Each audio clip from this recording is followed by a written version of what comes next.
Chers amis, avez-vous déjà entendu que la source de bénédiction pour la semaine, selon les textes de la Kabbalah, dépend de notre observation du Shabbat? Dans la paracha de cette semaine, parashat Vayakel, Moshe Rabbeinu ordonne au peuple d'Israël de construire la maison d'Hachem en le mettant en garde d'observer le Shabbat. Il leur dit alors: vous prélèverez sur vos biens une offrande pour Hachem.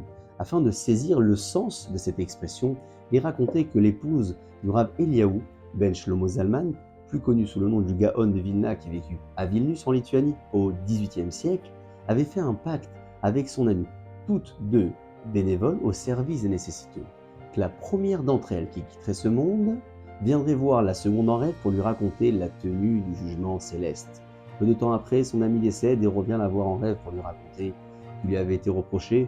L'une des fois, elle avait demandé aux pauvres de venir vers elle sans avoir fait le choix de se diriger elle-même vers lui pour lui apporter ce dont il avait besoin.